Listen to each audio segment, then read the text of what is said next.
오늘 첫 강의를 해주실 최정자 사장님을 소개하겠습니다. 네, 앞으로 나와주세요.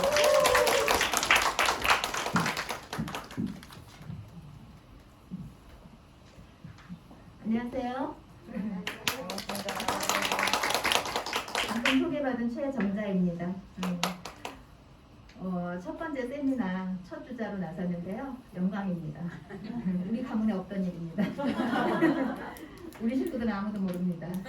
제가 밖에서 어떤 일을 하고 있는지. 우리 그런 거 있잖아요. 밖에서는 능력을 발휘하고 있는데 집안 식구들은 칭찬에 굉장히 인색하고 제 남동생 한 명 있어요. 대학 교수예요. 미국에서 하다가 들어왔는데 미국에서 대학 교수였으니까 당연히 영어로 강의를 했겠죠. 근데 이제 귀국을 했습니다. 막 자기 딸 이제 대학 진학 시켜놓고 우리 형제들 다 모였어요. 이렇게 귀국한 기념으로. 너 영어로 강의할 줄 아냐? 그랬더니 지금 무슨 말이냐고. 그 정도로 식구들은 자기 가족에 대해서 잘 모르기도 하고 또 그런 걸 또 집안에서 두드러지게 표현할 기회도 많이 없죠.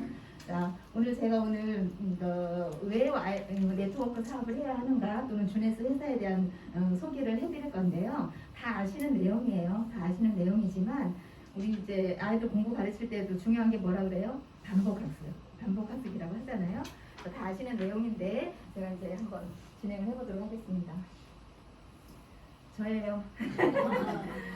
몇 년 전 모습인데 제가 지난번 세미나에도 말씀드렸죠.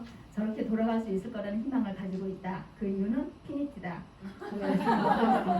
그런데 우리가 어떠한 경우든 희망을 갖는다는 것은 정말 중요하고 좋은 일이에요. 근데 마인드 컨트롤 하는데도 굉장히 좋을 뿐만 아니라 실제로 그런 생각을 많이 가지고 있으면 그렇게 이루어집니다. 그래서 말한 대로 이루어진다라는 말이 있잖아요. 제가 저를 다지는 말이에요. 안 되는 일이 있으면 되게 하고 되면 열심히 하라. 열심히 하면 다 되겠죠. 네. 자, 그래서 저입니다. 자, 시대 흐름의 변화, 스마트폰, AI의 발달, 이거 다 아시는 내용이에요. 지금은 휴대폰 하나로 모든 업무를 볼 수 있는 시대이고 휴대폰만 있으면은 어디 가서든 생존을 할 수 있는 그런 시대입니다. 그걸로 주문도 하고 물건도 사고 결제도 하고 다 되는 거예요. 역으로 휴대폰이 없으면 아무것도 할 수 없다라는 얘기겠죠. 시대가 이렇게 바뀌었습니다. 이 그림만 봐도 어떤 내용인지 아실 거예요. 자, 시대가 이렇게 바뀌었는데 시대 흐름이 변화가 되면서 우리 인간 생활의 그런 생활 양태들이 많이 변화가 됐어요. 그래서 지금 젊은 사람들은 막 바뀐 거에 대해서 굉장히 빠르게 적응을 하고 이렇게 또 주도해 나가고 그러는데 아무래도 제일 이런 것의 사각지대가 70대, 80대 분들은 이제 우리가 그런 거에서 좀 제외시켜 놓는다 하더라도 가장 혼란을 겪고 이런 걸 습득하는데 어려움을 느끼는 세대가 50대, 60대예요. 50대, 60대는 그 경계에 있죠. 그 첨단과 아날로그와 그런 거에 경계에 있는데 우리가 이제 그런 것들을 학습을 해야 된다는 거. 최근은 아니고 유엔에서 전 세계 인류의 연령을 구분을 해놓은 게 있어요. 세대별로. 그런데 여기 제가 지금 딱 봐도 우리는 모두 다 동급입니다. 우리 다 청년입니다. 자, 유엔에서 새로 분류한 연령 부분에 의하면 0세부터 17세까지가 미성년자예요. 그리고 18세부터 65세까지가 청년입니다. 그리고 66세부터 70 몇 세까지가 중년, 그 위에 또 그래서 100세 이상이 돼야 장수노입니다. 그거는 뭐예요? 여기서나 나왔듯이 그 고령화를 반영하는 그런 연령 부분이겠죠. 그런데 그게 제가 자료를 찾아보니까 그게 유엔에서 발표한 게 아니라 여러 가지 설이 많이 있는데 그 설이 맞고 안 맞고를 떠나서 우리 사회가 변해가는 한 모습을 반영한 것만은 분명하다는 사실이에요. 그래서 청년은 뭐예요? 일해야죠. 활동해야죠. 그건 뭐냐면 경제 활동을 하는 시간이 그만큼 늘어났다는 얘기예요. 그런데 우리 사회 현실은 뭐예요? 40대, 50대만 돼도 직장 생활이 불안정하죠. 구조조정의 대상이 되기도 하고 특별한 캐릭터, 자기 그 스펙이 없으면은 눈치가 보이기도 하고 그러는 시대에 살고 있는데 그래서 네트워크 사업을 해야 되는 이유이기도 합니다. 자, 이제 시대 흐름 잠깐 짚어보고 갈게요.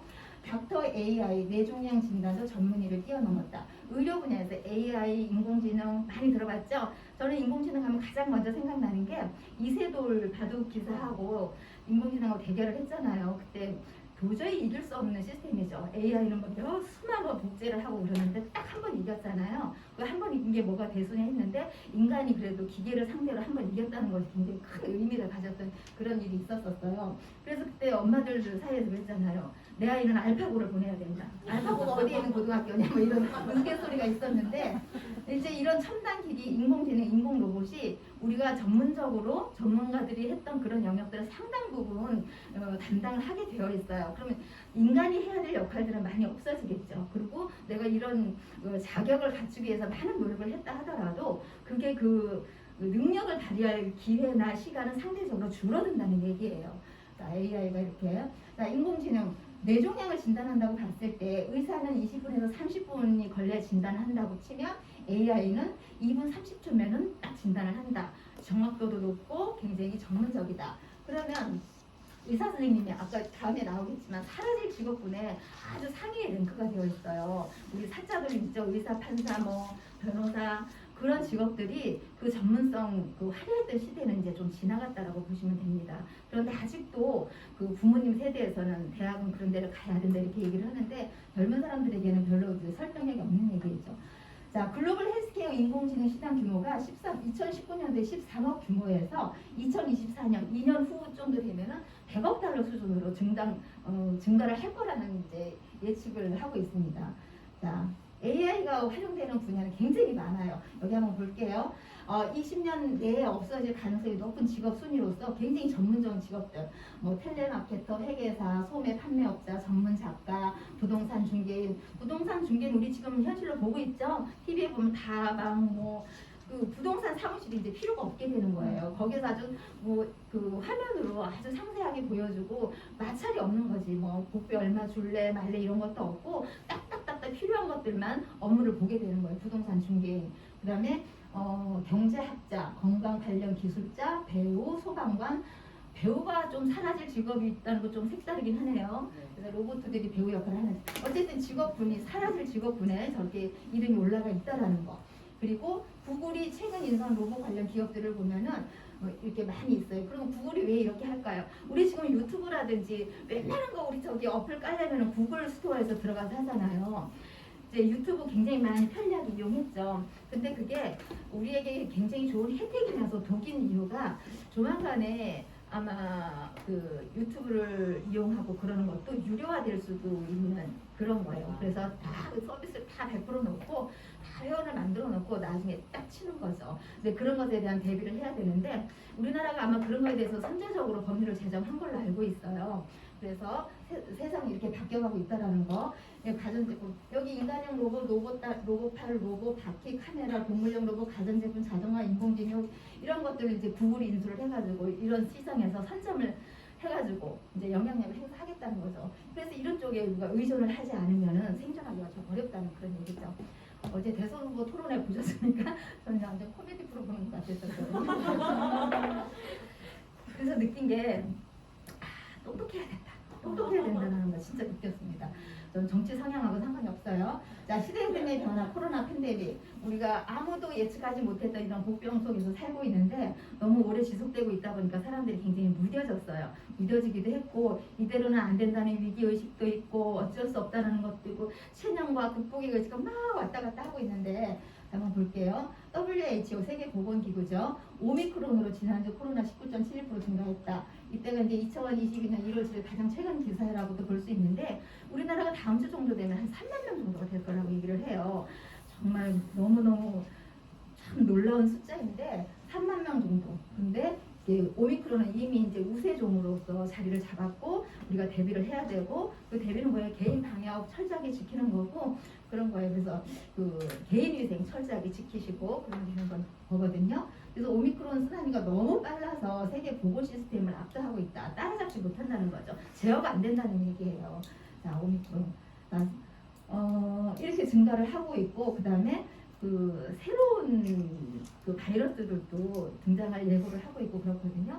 그런데 이제 시대 흐름이 이렇게 변화가 되고 있고 코로나 팬데믹도 굉장히 위기 수준이고 한데 유럽이나 영국이나 프랑스 같은 경우는 이제 손을 놓은 상태예요. 마스크 벗어라더니 마음대로 해라 이렇게 되고 있는데 그리고 다음 팬데믹 다음 단계가 엔데믹이라고 해요. 풍토병으로서 우리랑 함께 가는 거다. 그렇게 가는데 우리나라도 유럽만큼은 아니지만 조만간에 그런 흐름을 따라가지 않을까라는 그런 생각을 하고 있어요. 그건 뭐냐면 이제 상당 부분이 내 개인의 영역으로 넘어오는 거예요. 네가 조심해라. 네 건강 네가 챙겨라.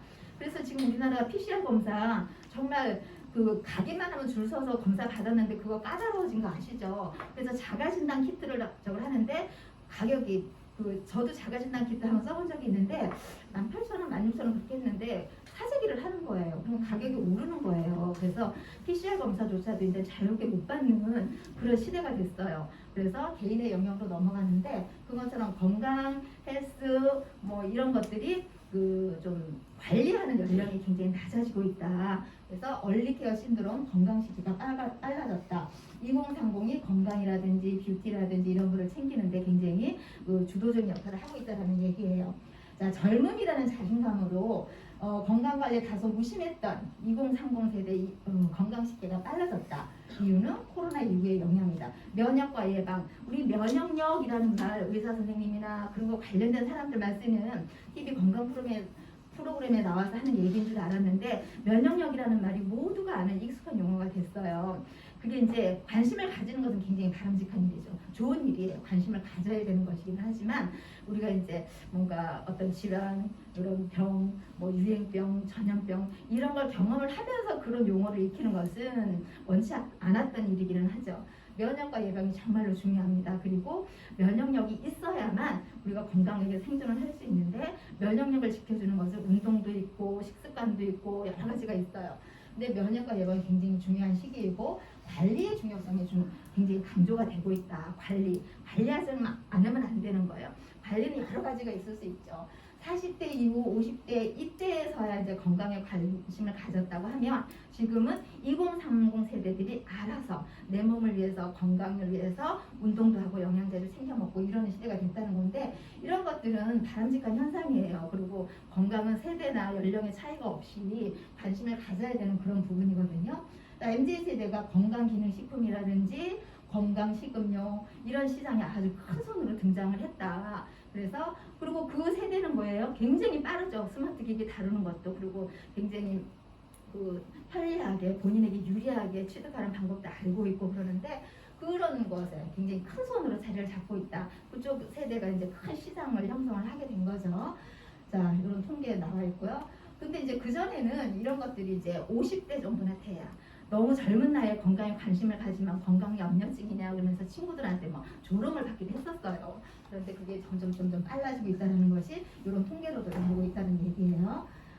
자, 그리고 우리나라의 굉장히 큰 문제이기도 하죠. 저출산 초고령화 사회. 우리나라는 고령화가 굉장히 빠르게 진행이 되는 나라이고 고령화를 넘어서 초고령화 사회로 넘어가고 있어요. 그래서 건강하게 장수하는 거 축복이죠. 그러나 대부분의 사람들이 준비 없이 고령화를 맞이하고 있기 때문에 노인 빈곤층 문제가 굉장히 심각해지고 있습니다. 우리나라는 이제 출산율이 너무 적어요. 평균으로 치면 한 명이 채 안 돼요. 0.6명, 0.7명 이 정도 되는데 왜 그래요? 아이 키우기가 힘들다는 거죠. 아이 키우기가. 그런데 아이는 안 낳아서 키우면서 강아지, 고양이를 많이 키우는 분들 많아요. 저 뭐 동물 회피주의자는 아닌데 그래도 사람이 먼저 아닙니까? 사람이. 그래서 이렇게 출생아 수하고 사망자 수하고 밸런스가 안 맞는 거죠. 그래서 우리나라는 출생률보다는 노년층 증가율이 굉장히 크다라는 거. 이거 한번 볼게요. 주요국의 노년 부양비, 노인을 부양하는 비용인데 우리나라 독보적으로 빨갛게 올라가고 있죠. OECD 평균이 53.4라고 치면 우리나라는 그게 2배 이상 100이 넘어갔어요. 그건 뭐냐면 앞으로 우리 세대 이후에 우리 자식 세대들이 우리 또는 우리 이상의 노년층을 부양하는데 한 사람이 감당해야 될 인구가 많아진다는 얘기예요. 직접적으로 이렇게 동양하지는 않다 하더라도 간접적으로 그럼 세금이 당연히 많이 나가겠죠. 열심히 일을 해도 내가 일한 대가가 세금으로 다 빠져나가는 거죠. 그래서 미안한 일입니다. 우리 다음 세대에게. 그러면 그렇게 미안하지 않으려면은 셀프 챙김을 해야 되죠. 그래서 우리나라 이렇게 이런 지경에 이르렀다. 자, 현대사의 평균 수명 의미를 한번 볼게요. 0세에서 100세까지 산다고 치면 이제는 100세가 평균 수명에 진입을 했습니다. 몇 년 전만 해도 70년세, 80년세 남녀별로 이렇게 차이가 났었는데 이제는 너무나 자연스럽게 평균 수명 100세 시대라 이렇게 하는데 이것도 굉장히 현대사에서 변화가 되는 특징이 뭐냐면 매우 빠르다라는 거예요. 속도가 매우 빠르다. 아 그렇구나 이렇게 끄덕끄덕하고 내가 내 마음에 받아들일 때쯤 되면은 입이 막 다 활성화되어 있는 그런 건데 100세 시대까지 산다고 치면 우리가 요 평생을 사는 기간 동안에 돈을 벌기 위해서 일할 수 있는 기간을 평균 40년으로 본다고 그래요. 25세에서 65세까지. 그러면 여기는 차이가 나는 100세까지 이르는 동안 35년 동안을 어떻게 살 것인가. 40년 동안 열심히 일을 해서 돈을 축적하고 저축을 하고 재산을 형성해서 35년 동안 잘 쓰면서 누리면 되겠죠. 그게 가장 이상적인 모습이죠. 그죠? 그리고 그렇게 돼야만 할 것 같고 하잖아요. 그렇지만 현실은 어떠해요? 그렇지 않잖아요. 저 40년 동안 일을 하지만 그때그때 생활하기 급급한 경우가 대부분이고 대부분은 뭐 경제에 관심 있으신 분들 우리나라 전 국민이 부채 비율 굉장히 위기 상황이라고 얘기를 하잖아요. 근데 부채가 없는 가정이 없을 정도로 돈을 벌기 위해서 일하시는 기간 40년. 근데 그 40년 중에서도 평균 직장 근무 기간이 20년밖에 안 된다 그래요. 근데 이 통계도 조금 수정할 필요가 있는 것이 25세부터 45세까지 온전히 저 기간을 충실하게 일을 할 수가 없어요. 27세, 28세 이 정도나 돼야 직업이라는 것을 가지고 이제 일을 할 수가 있는 건데 제가 오늘 이 자료 세미나를 위해서 이제 자료를 찾아봤어요. 해마다 우리나라에서 노동연구원에서 최저시급을 기준으로 해가지고 직장인들의 월급 급여의 평균치를 산정을 하는 것이 있는데 여기에 제시된 것보다 플러스 마이너스는 있겠죠. 직종에 따라서. 제가 이걸 보고 조금 놀란 게 이따 자료에도 나오겠지만 이 사람들이 여기 평균 직장 근무가 20년이라고 치면 45세 때 은퇴를 한다라고 얘기를 치면 100세까지 가는데 이 남은 이 기간을 어떻게 채울 것인가. 어떻게 저를 기준으로 하더라도 40년이 남았습니다. 40년이.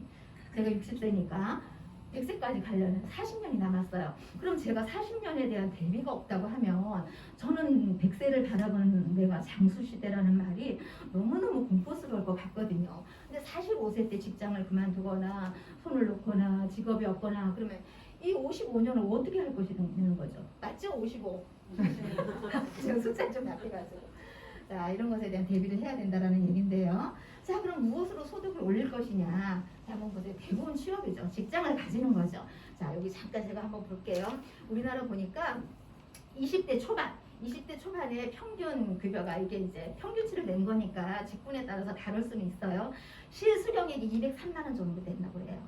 근데 우리 20대 얼마나 쓰고 싶은 거 많고 쓸 거 많습니까? 그리고 20대 중반은 25세에서 29세 정도인데 이때 실수령액이 254만 원 정도라고 해요. 그러면 이때 좀 빠른 사람은 결혼을 준비할 수도 있고 또 독립해서 자기 기거할 수 있는 주거 공간을 마련할 수도 있는 거죠. 그리고 30대 초중반, 30세에서 34세 정도가 좀 306만 원 정도 수령을 하는데 이때 결혼을 하려는 사람이 있고 이것저것 생각해보니 나는 안 될 것 같아. 그래서 비혼주의로 가는 사람들이 있다는 거예요. 이 나이에 벌써.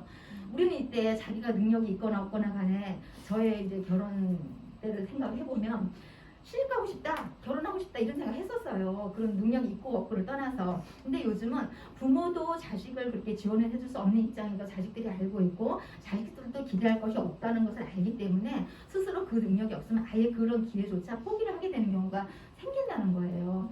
참 안타까운 일이죠. 근데 30대 중반 정도 되면 39살까지인데 이때 이제 자녀가 생기고 육아를 하고 교육을 시작하는데 우리나라 교육비는 세계적으로 유명하죠. 그리고 40대 초중반이 되면 직장 생활이 안정화되고 그리고 이제 여기에서 승진을 한다거나 좋은 기회를 얻는 사람들이 있는 반면 그렇지 않은 사람들은 만년 대리, 만년 과장 정체되어 있는 경우가 있는 거죠.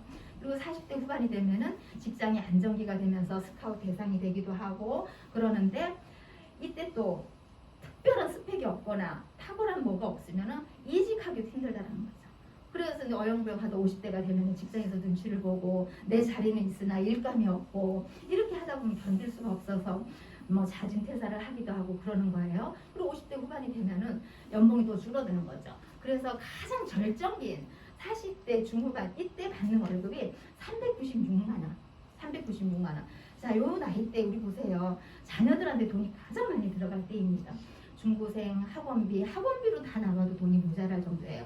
그런데 이 이후에 더 올라갔으면 좋겠죠. 50대 이렇게 되면 자녀 결혼도 해야 되고 그러는데 줄어들기 시작한다는 거죠. 왜냐? 이제 역할이 없어요. 50대 되고 50대 중반이 되면은 회사 내에서도 그 사람이 능력을 발휘할 역할이 없습니다. 책상은 있을 때 일거리가 없고 역할이 없고 그럼 눈치가 보이는 거죠. 그리고 60대 이상은 307만 원. 307만 원을 수령을 한다고 해요. 우리 생각에 쭉 했으면 그 정도 쌓였으면 경력도 쌓였고 뭐 이렇게 해서 돈을 많이 받을 것 같잖아요. 50대 중후반부터 뚝 떨어집니다. 실수령액이. 이때는 어떻게 되냐? 이거라도 어디냐? 이거라도 할 수 있는 게 감사하다. 이렇게 하게 되는 거예요. 근데 우리 생활에서는 지출이 극대화되는 시기가 있대요. 부모님도 봉양해야죠. 자식들 결혼시켜야죠. 본인 건강도 챙겨야죠. 굉장히 할 것이 많은 것에 비해서 소득은 이렇다. 그러면 어떻게 해야 될 것이냐? 자, 취업에서 기회에 제한, 승급이 한계, 소득이 한계, 정해진 거 뭐 이런 퇴직 이런 현실에 놓여져 있는데 그래서 사람들이 회사를 그만두고 나서 자영업에 많이 뛰어들죠. 우리나라만큼 자영업 숫자가 많은 나라도 없습니다. 그래서 그게 잘 돌아갈 때는 너무너무 좋아요. 잘 돌아갈 때는. 그런데 잘 안 돌아가니까 우리 지금 경험을 하고 있죠. 코로나 시국에서 자영업자들이 다 죽겠다 아우성이잖아요. 자, 첫 해 자영업에 뛰어드는 사람들이 첫 해에 90% 이상이 실패를 합니다. 경험도 없고 준비도 없고 뭐 그것에 대한 탐구가 없었던 거지. 탐색이 없었다는 거지. 내가 뭘 하고자 하는 그런 것에 대해서 여기 나와 있죠. 경험 부족, 자금 부족, 많은 시간이 소요되는데 굉장히 실패를 하게 된다는 얘기예요. 자, 벼랑끝 자영업자들이 3개월 이내에 폐업을 하더라. 막 인테리어 하고 뭐 인력 저걸 하고 하는데 제가 그 옛날 부경정이라는 그런 그 식당이 있었어요. 1억을 들여서 인테리어를 했대. 근데 6개월 되니까 접던데요. 사람이 없어. 여름에 갔는데 안 한다는 거예요. 그래서 왜 안 해요? 그랬더니 손님이 한 명이 와도 주방 아줌마 가동해야죠. 에어컨 가동해야죠. 뭐 해야죠. 그래서 여름에 한두 달은 영업을 안 한다는 거예요. 영업 안 한다고 월세 안 나가나요? 나가죠. 고정비용 다 가죠. 유지비용 다 가죠. 자, 자영업자들이 이렇게 굉장히 어려운 지경에 있는데 자, 폐업을 고려 중인 자영업자 중에 구체적인 고려 이유로 매출액의 감소, 매출이 조금씩이라도 올라가거나 현 상태를 유지를 해야 되는데 감소하고 손님 안 오고 막 이러니까 폐업을 하게 되는 거예요. 폐업 예상 시점, 자, 1개월 내 61%, 반 이상이 넘죠. 자, 3개월 이내 33%, 그 다음에 6개월 이내 65%, 1년 6개월 내에 거의 100% 가까이 폐업을 고려를 한다. 창업을 할 때는 얼마나 꿈이 많았겠습니까? 이것으로 인해서 기반에서 지점 1, 2, 3 내고 이런 희망이 있었겠지만 실제로는 그렇지 않다라는 얘기예요. 자, 월급. 그러다 보면 이제 안정적인 월급을 받는 직장 생활, 그것에 대한 로망이 있죠. 특히 주부들은. 저도 사업가 싫습니다. 싫은데 월급쟁이들 따박따박 월급 나오고 그런데 월급이 마약이다. 발전 가능성이 없다는 거죠. 그저 그날이 그날이고 그렇다는 얘기예요. 자, 월급이 스쳐가는구나. 작고 소중한 월급으로는 집 한 채 마련하기 힘들다. 제가 조금 전에 말씀드렸던 그런 금액들, 그 금액을 얼마를 모아야 집을 살 수가 있겠습니까? 또 그것을 온전히 저축할 수도 없죠. 이것저것 나가고 나면 저축할 돈이 없는 거예요.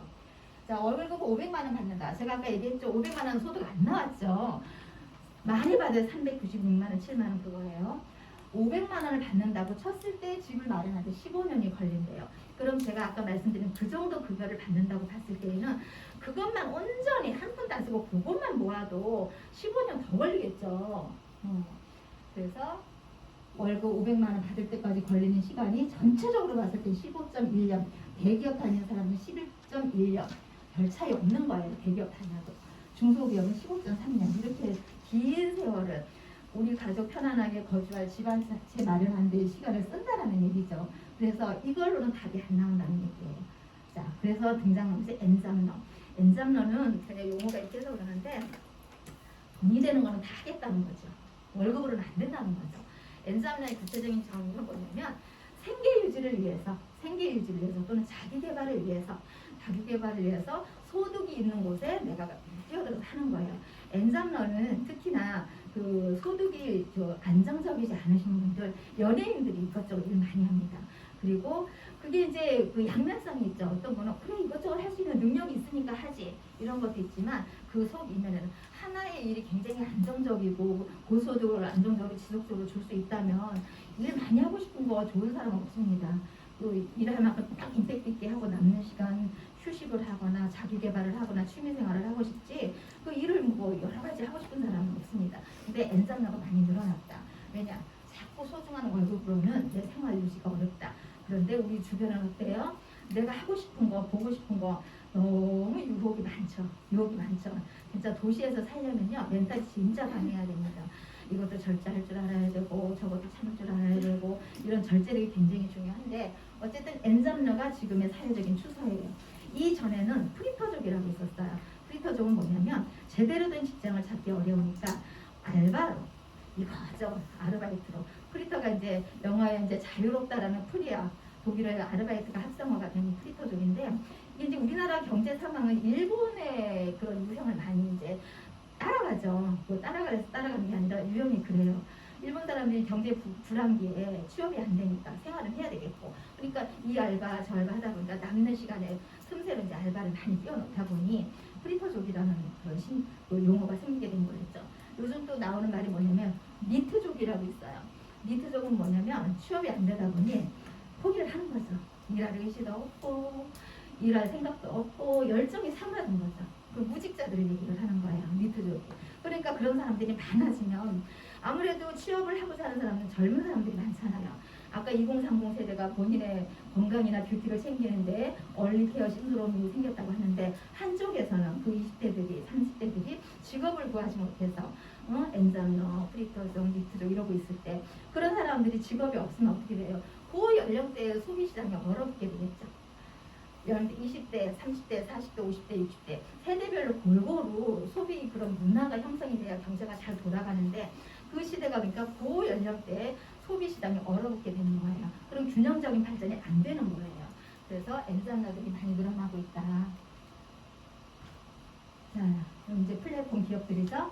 자, 그래서 이제 요즘 등장한 게 저는 이런 거 볼 때마다 약간 씁쓸함을 느끼는 게 뭐냐면 플랫폼이 아닌데 플랫폼이라고 주장하는 것들이 많이 있어요. 그래서 우리가 옥석을 잘 가려야 되는데 자 많이 익숙하죠? 네이버, 뭐 카톡, 에어비앤비, 아마존, 알리바바 이런 것들은 이제 생산자와 유통업체들이 이제 공유와 연결이라는 시스템을 통해서 직접 연결이 돼서 소비도 하면서 소득을 올리면서 이런 시스템으로 가는 거예요. 여기 이제 주네스도 이제 이 플랫폼으로서 나도 플랫폼이고 너도 플랫폼, 우리 모두가 플랫폼이라는 플랫폼 대 플랫폼으로서 이제 경제활동을 이어가는 거죠.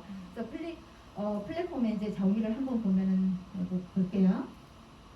자, 공급자와 수요자가 참여를 해서 각자 얻고자 하는 가치를 공정한 거래를 통해서 교환할 수 있도록 구축된 환경이다.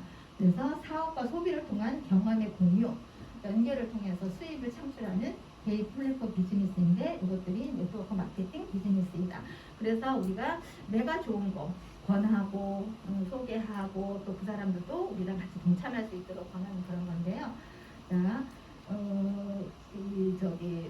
네트워크 사업은 제가 이제 해보면 어떤 게 있냐면은 우리가 직장 생활은 저도 직장 생활 해봤지만 출근 시간, 퇴근 시간이 정해져 있고 네트워크는 내가 시간적으로 프리하고 그 다음에 그 위로 올라가는 것 승진, 뭐 직급이 올라간다고 하죠. 여기서 치면은 그런 것에 대한 제한이 없습니다. 요 정도까지 너는 올라와라, 너는 올라가지 말아라. 누구에게는 무한 기회가 주어져 있고 다만 우리가 이루지 못할 뿐 그것에 대한 기회는 누구에게나 다 개방이 되어 있습니다. 그런데 회사는 안 그렇잖아요. 자리가 정해져 있기 때문에 그 자리에 오를 수 있는 조건을 충족한 사람만이 가고 위로 올라갈수록 기회가 줄어들잖아요. 그런데 여기는 무한히 넓혀져 있고 누구든지 오시오라고 이제 개방이 되어 있단 말이에요. 그러면 거기에 이르는 방법은 내가 열심히 하는 거죠. 그리고 이 플랫폼 사업은 내 사업이기 때문에 누구의 통제, 누구의 지시 이런 게 없습니다. 다만 내가 필요성을 느끼고 내가 원하는 소득이 있다면 그 소득에 상관은 내가 노력을 해야 되는 거예요. 내가 노력을 하는 건데 제가 이제 얘기를 생각을 해보면 직장 생활을 하는 그런 열정만 있다면 여기에서는 얼마든지 성공의 길이 더 빠르게 다가올 수 있고 그 다음에 그런 기회를 더 많이 받을 수 있다는 거죠. 그래서 요즘 사회 현상 중에서 뭐예요? 사람들이 막 열심히 하다가 나중에 회의를 느끼는 게 뭐예요? 나는 여유가 없었다. 제가 얼마 전에 좀 안타까운 뉴스를 봤는데요. 어느 자동차 회사인지는 모르겠어요. 자동차 디자이너가 있었어요. 30대예요, 나이가. 스스로 생을 마감했습니다. 그 사람이 말하기를 나의 묘비명에 죽도록 일만 하다가 갔다라고 써달래요. 굉장히 유망했고 전도가 유망했고 기대를 한 몸에 받았고 아이들도 어려요. 그런데 신차가 발표되기 직전에 생을 마감했어요. 그래서 그 사람이 와이프가 얘기를 하는데 집에 들어오는 날이 별로 없었다. 자기가 옷을 갈아입으라고 속옷을 갖다 주고 그렇게 일을 했다. 근데 그 사람이 신차 개발을 위한 디자이너로 일을 할 때에는 얼마나 꿈이 많았겠어요. 내가 디자인한 차가 세상 사람들이 타고 다니고 이런 꿈이 있었는데 그 세계에 들어가 보니 직장에 들어가 보니 내가 노력하는 것만큼 급여도 많지가 않았고 그리고 일단 인간적인 생활이 아니었다는 얘기죠. 그래서 2년 전, 지금 코로나가 2년, 3년 차 접어드는데 2년 전, 3년 전만 해도 우리 사회의 키워드가 뭐였냐면 워라벨이라고 있어요. 워라벨. 워라벨이 뭐냐? 일과 인생의 조화로움. 그런데 그런 직장 생활에서는 워라벨 꿈도 못 꿉니다.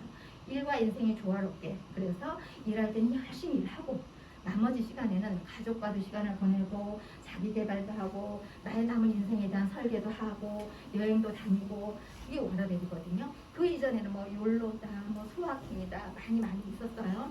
그런데 이제 워라벨, 일과 인생이 균형을 이루는 거. 근데 저는 이 네트워크 사업이 그 워라벨을 실현할 수 있는 도구라는 생각을 했습니다. 왜냐하면 저도 꿈이 많은 사람이에요. 제 별명이 꿈 많은 소녀입니다. 여러 가지 다중적인 의미가 있는데요. 저 결혼할 때 우리 새언니가 우리 남편한테 우리 아가씨는 꿈 많은 소녀예요. 그러니까 뭔가 하고 싶은 게 많은가 보다. 그때의 꿈 많은 소녀는 잘 때 꿈을 많이 꾼다는 거였어요.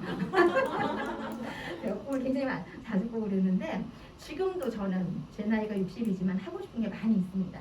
하고 싶은 게 많이 있고 해야만 하는 것도 많이 있고 한데 그것을 꿈꿀 수 있는 여건이 되어야 꿈을 꾸는 거거든요. 근데 제가 이 준에서에 온 지 지금 병아리라고 얘기를 했잖아요.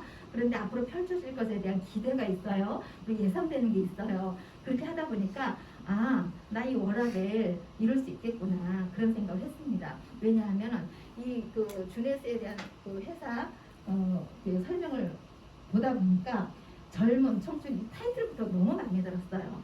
그래 젊은 청춘 마인드. 관리 잘한 60대, 70대보다 직장 생활에 치이고 삶에 찌든 40대, 50대가 더 나이 들어 보이는 거 아세요? 네. 그 사람들이 이제 막 지쳐 있고 막 그래요. 그래서 관리 잘한 60, 70대가 더 생생해 보이고 막 그렇거든요. 근데 주네스는 일단은 회사 이름부터 젊은 청춘, 마인드가 젊어야 되겠죠. 자, 가족 기업이에요. 창립자들 세 분이 계시는데 경영 책임자, 운영 책임자, 비전 책임자 각각의 전문 분야에서 이렇게 각각의 CEO 역할을 하고 그러는데 이걸 보더라도 굉장히 전문적인 기업이고 자 글로벌 기업답게 어떻게 펼쳐질 것인가에 대한 전문적인 역할을 다 담당을 하고 있다는 얘기죠. 이 안티에이징 이런 과정을 거쳐서 탄생이 됐고 줄기세포 배양 화장품 안티에이징 제품 개발에 주력을 하게 됐다라는 거. 무릎 치료 받으러 병원 가서 이제 권유를 받게 됐다라는 얘기죠. 그래서 주네스는 이렇게 여러 가지 세미나를 통해서 많이 들어보셨을 거예요. 자, 주네스 미션을 한번 볼게요. 서로서로의 역량을 강화시키고 잠재력을 최대한 발휘할 수 있도록 하며 사람들에게 보다 좋은 모습, 보다 좋은 느낌을 갖도록 도와줌으로써 세상을 긍정적으로 변화시킨다라고 얘기를 했어요. 우리는 매일매일 변하고 있습니다. 다만 변하는 것이 자발적인 의지에 의해서도 있고 강제적인 어떤 규칙이라든지 규범에 의해서도 변화가 되기도 하지만 저는 주네스의 변화는 자발성으로 봤습니다. 왜냐하면 여기 여러 가지 강의를 듣다 보면 자발적으로 변하지 않으면 바보 같다는 생각을 했어요. 그래서 변화를 유도를 한다라는 거죠. 그리고 제가 이제 이 주네스에 대해서 이제 공부를 하고 알아보고자 할 때 제가 그랬어요. 건강도 챙기면서 건강은 일단 누구에게나 필수적인 요소가 됐고 특히 여기서 나오는 제품들을 보니까 굉장히 여러 가지 인증 많이 받았다고 우리 배우잖아요. 그런 인증을 받은 거라면 의심의 여지 없이 섭취를 해도 되겠구나. 그리고 나의 인생 시계, 건강 시계를 참 늦출 수 있고 좀 건강 오래도록 아름답게 유지할 수 있다는 희망을 가지게 됐었거든요. 그런데 그런 희망이 나로 끝나는 것이 아니라 저를 보는 수많은 사람들, 저를 지켜보는 많은 시선들이 저로 인해서 그런 긍정적인 영향을 받거나 또는 이제 워너비가 된다거나 롤모델이 된다거나 저는 그런 역할을 담당을 하고 싶어요. 그래서 제가 이제 주네스를 이제 공부를 하게 되면서 여기에서 나오는 제품들이 우리가 어차피 건강이 굉장히 필수적인 항목이 됐으니까 어차피 뭘 먹으면 먹게 되고 뭘 접해도 접하게 되어 있는데 그렇다라고 하면 여러 가지 기반이 충분하게 갖춰져 있는 여기에서 내 꿈도 펼치고 좋은 영향력을 행사하고 그럴 수 있을 거라는 믿음이 생겼어요. 그리고 제가 좀 생각한 게 뭐냐면 우리 살아가면서 얼마나 고민거리들이 많아요. 특히 주부들이 우리는 한국의 주부들은 진짜 멀티우먼입니다. 할 일이 많은데 그 난파식적이라는 피리가 있어요. 그게 이제 만 가지 파도를 잠재우는 피리라는 건데 우리가 생활을 해나가면서 만 가지의 여러 가지 근심 걱정거리가 있는데 저는 이 주네스에서 원하는 대로 내가 열심히 하고 원하는 소득 수준을 낮추다 보면은 그 만 가지의 근심 걱정 이런 것들을 해소하면서 인생을 살아갈 수 있는 그런 기반을 충분히 만들 수 있다라는 확신을 갖게 됐어요. 그래서 여기 오신 많은 분들이 새해 첫 원데이 세미나이기는 한데 제가 시간이 40분, 50분 제한되어 있기는 하지만 제가 아마 50분까지일 거예요. 그렇죠? 그런데 우리가 가지고 있는 만 가지 근심 걱정 그거는 일을 할 때 어려움일 수도 있고 경제적인 어려움일 수도 있고 인간관계적인 그런 부분도 있고 시간적인 어려움일 수도 있는데 그래도 여기에서 제시하는 비전 앞으로 펼쳐질 일 희망적인 거 그런 것을 생각을 하신다면은 그런 것들이 아무런 장애 요소가 되지 않는다라는 거 그리고 장애 요소 그 고난이라고도 얘기를 하는데 극복할 역량이 되는 사람에게만 고난이 옵니다. 왜냐하면 그렇지 않은 사람 그걸 극복할 의지가 없거나 그런 사람에게는 그게 고난인 줄도 모르고 고난이다라고 느끼기도 전에 그냥 주저앉아 버리거든요. 그래서 주저앉아 버리는 것보다는 그래도 부딪혀서 도전을 하고 극복을 하고 나면 내가 의도하지는 않았지만 그것을 극복한 대가가 반드시 우리에게 준비가 되어 있어요. 그걸 준비된 것을 내가 취할 수 있으려면은 그만큼의 노력을 해야 된다는 얘기죠. 그래서 저는 그런 노력을 해 나갈 것인데 누구랑 같이 하느냐? 여기 우리 있죠? 원팀, 원패밀리, 원주네스.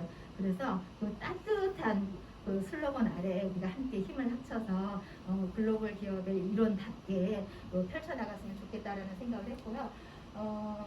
이게 이제 그 전 세계 어디 대륙별로 아주 골고루 소진이 되어 있죠. 우리나라도 여기 이제 당당하게 자리를 잡고 있는데 글로벌 기업이에요. 전 세계 대륙별로 이렇게 다양한 나라에서 지금 이 순간에도 누군가는 주네스의 제품으로 건강을 지키고 있고 소득을 일으키고 있고 그렇다는 얘기죠. 자, 상상 속의 글로벌 사업계 주네스 글로벌 비즈니스 플랫폼 전 세계 어디서나 실시간으로 회원 등록이 가능하고 전 세계 어디에서나 원하는 데 제품 주문이 가능하고 전 세계 어디에서나 비즈니스 철학과 제품을 제공할 수 있는 플랫폼을 공유를 하고 있다. 전 세계 어디서나 수당을 지급받을 수 있는 솔루션을 보유하고 있다. 여기 똑같은 말이 반복이 되고 있죠. 전 세계 어디서나 전 세계 어디서나 전 세계 어디서나 이것이 저는 원팀, 원패밀리 그것을 말씀드리는 거라고 생각을 해요. 그래서 이 주네스가 상도 참 많이 받았어요. 이건 독일의 경제 전문 잡지에서 주는 상이었는데요. 기업의 사회적인 가치, 기업의 역할, 기업이 어떤 사명을 가져야 되는지 이런 다각적인 부분을 평가를 해서 상을 준 거예요. 그래서 특별히 상을 900몇 개를 받았다고 하는데 특별히 이렇게 강조가 된 곳에는 이유가 있다고 생각을 하고 이런 부분은 우리가 일을 함에 있어서도 자부심을 가져도 돼요. 똑같이 소득이 높아도 내가 일하고 있고 몸담고 있는 회사가 비도덕적이거나 사회적으로 그렇게 별로 선호하지 않는 기업이라고 하면 그 소득이 떳떳하지는 않겠죠. 누가 뭐라 하진 않다 하더라도. 그런데 세계적으로 이렇게 상을 당당하게 수상을 했다고 하면 그래도 내가 이 일원으로서 이 일을 한다는 것이 자부심을 가져도 될 만하다. 저는 그렇게 생각합니다. 상을 받은 여러 가지 수상 실적들을 보여주는 거예요. 그런데 제가 전에도 말씀드렸듯이 이렇게 많은 숫자의 수상을 했다라는 것은 지금 이 순간에도 주네스의 제품, 주네스 일을 하는 사람들 이런 분들에게 어떤 좋은 영향, 어떤 개선점 이런 것들을 해결을 해서 편안하고 안정적으로 사업을 할 수 있도록 도와줄 수 있는가 그거를 계속 연구하고 뭔가 발전해 나가려고 한다라는 그런 의지로 받아들였습니다. 그래서 상은 굉장히 좋죠. 그리고 고소득자 우리 주네스의 고소득자 굉장히 64명이나 있고, 그다음에 성장 가능성 이런 걸 봤을 때 전 세계적으로 3위 랭크가 되어 있다는 거. 그래서 주네스가 우리가 무슨 일이든 할 수 있습니다. 어떤 일이든 할 수 있는데 그래도 지명도도 있고 그 안에 가지고 있는 가치가 그 가치가 굉장히 우리가 선호할 만한 그런 가치를 가진 회사라면 더욱 좋겠죠. 그리고 여기 계신 분들 지금 딱 보더라도 다 그 긍정적인 영향을 미칠 수 있는 그런 분으로 보입니다. 마스크로 얼굴 반 이상을 가렸지만 보입니다. 그런 게 보이는 이유는 뭐냐면 제가 그런 생각을 가지고 있기 때문에 우리 왜 유유상종이라고 그러잖아요. 그런 사람 옆에. 그래서 요즘은 좋은 사람 옆에 더 좋은 사람, 더 좋은 사람 옆에 더 좋은 사람.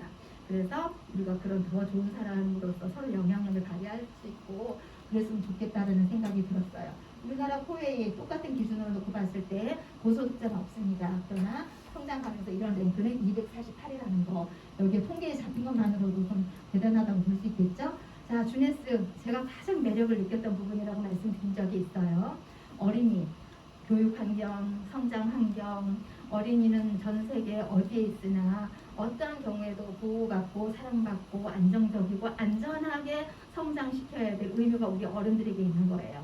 그러나 우리 현실은 그렇지 않은 경우가 너무나 많고 자라나는 세대들에게 미안한 일이 굉장히 많은데 주네스는 회사 차원에서 글로벌 기업이니까 전 세계의 어린이들이 대상이겠죠.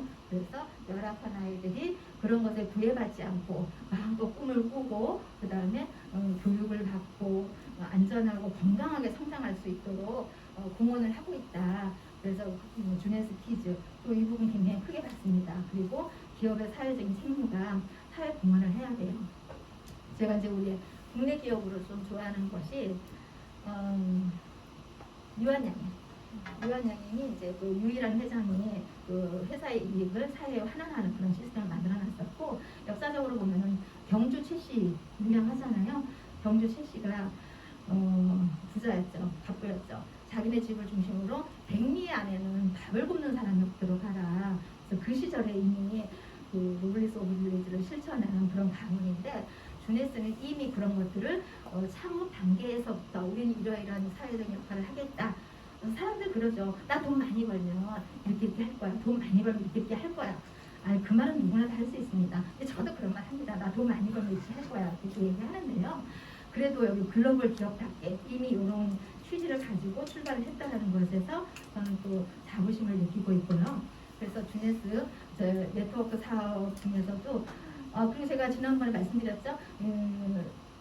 저 몰랐어요. 여기 테헤란로에 툭 치면은 주네스가 아니고 네트워크 사업에 한 번쯤은 사인을 했던 사람들일 것이다 이렇게 얘기를 했는데 이렇게 떠돌지 말고 이것저것 떠돌지 말고 여기 주네스에 정착을 해서 여기에서 제시하는 프로모션, 미션, 뭐 비전 이런 거에 집중을 하시다 보면 그 한두 번 사인을 했던 사람이 아니고 지금도 하고 있고 계속 앞으로 나아가는 그런 사람으로서 우리가 성장해서 뭐랄까 그 초반에는 그리고 제가 그 얘기를 해드리고 싶어요. 저도 이 얘기 처음 들었을 때 정말 모르니까 모르는 것은 죄가 아니지만 모른다는 이유로 성장 가능성이 얼마나 많이 제한되어 있느냐를 제 자신을 통해서 알게 됐는데요. 나중에 이제 한번 알아보자 그래서 왔는데 이 일을 함에 있어서 이제 대부분 그렇습니다. 용어를 정확하게 안 정해서 그렇지 상심이 있어요. 상심이 뭐냐면 세 가지 마음이라는 소리인데 아마 대부분 비슷할 겁니다. 공감할 거라고 생각을 해요. 자, 처음에 얘기했어요. 다 똑같이. 이제 의심을 합니다. 혹시 오늘 여기 처음 오신 분 계십니까? 자, 처음 오신 분. 네. 그쵸, 의심 됐죠? 가자 하니까 오셨죠? 아닙니까? 다이아몬드 기질이 있으신 분이에요. 의심을 합니다. 그래서 이제 예의상 와서 듣죠. 듣다 보니까 좀 알아볼 필요가 있는 것 같아. 좀 더 알아가야겠다 이런 생각이 들어요. 그 다음에 드는 마음이 관심입니다. 관심. 의심을 했다 이제 관심을 가지게 되면 듣는 자세가 달라집니다. 처음엔 이러고 듣죠. 처음엔 좀 이렇게 듣죠. 나중에 관심을 가고 메모를 열심히 합니다. 자, 관심이 가다 보면 나중에 결심을 하게 되죠. 해봐야겠다. 해야만 한다. 할 수 있다. 해야겠다. 결심을 하게 돼요. 그래서 의심, 관심, 결심의 단계까지 갔으면 결심의 단계에서는 이제 계속 한 거. 행동하는 것, 실행하는 것, 그것이 있을 뿐이죠. 그러나 각 단계마다 의심 단계에도 어려움이 있고, 관심 단계에도 어려움이 있고, 결심 단계에서도 어려움이 있어요. 어쩌면 결심 단계에서 더 많은 어려움이 있을 수도 있죠. 그렇지만 우리가 결심 단계에 이르렀을 때에는 되게 내 마음에 확실하게 뿌리를 내리는 마음이기 때문에 흔들리지 않습니다. 그래서 많은 분들이 의심, 관심은 다른 사람들한테 하라고 하고 결심을 끝까지 붙들고 끝까지 가서 우리가 주네스 글로벌 기업이 독보적으로 성장할